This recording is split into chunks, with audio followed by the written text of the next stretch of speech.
আমি বললাম যে পরে ঘুমিয়ে নিস, আগে আমার সাথে নাচ। আমি আপুর হাত ধরে নাচাতে লাগলাম। ওই যে নাগিন গানে, ছেলেরা এই গানে খুব নাচতে পারে। রুমে পড়ে থাকা লাঠিরা দিয়ে আপু ইচ্ছে মতো আমাকে মারতে লাগলো। একটু পর আম্মু আব্বু সব ভাইয়া রুমে চলে আসলো।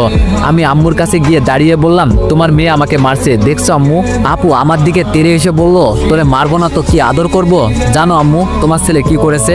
এই মাঝরাতে বক্সে গান ছেড়ে নাচানাচি করছে, তাও আবার আমাকে বলে নাচতে। বাবা রাগী দৃষ্টিতে তাকিয়ে বলল, কিরে দীপু, মাঝরাতে এটা কি শুরু করলি? আম্মু বলল, বাবা কি হয়েছে হঠাৎ তোর? আমি খুশি মনে বললাম, আম্মু আজকে আমি অনেক খুশি, যা চেয়েছি তাই পেয়েছি।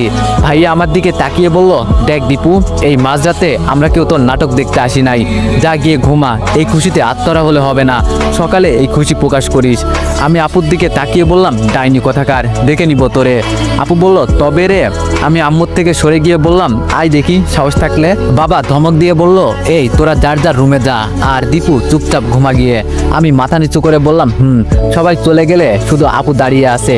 আমি বললাম, আপু চল না একটু ড্যান্স করি। আপু চোখ লাল করে চলে গেল। যাক বাবা, কি এমন করে ফেলেছি আমি?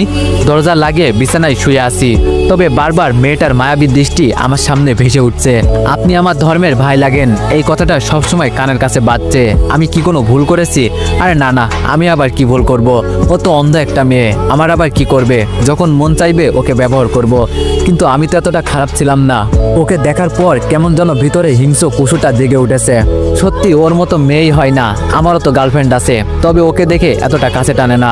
ওর সাথে কখনো এসব করি নাই, আজকে প্রথম এই মেয়ের সাথে। ওকে কালকে দেখার পর থেকে ভিতরে কেমন কেমন জানি চলছিল। মন চাইছে জানো মেয়েটার ভিতরে ঢুকে যাই। ইস কি সুন্দর মেয়ে,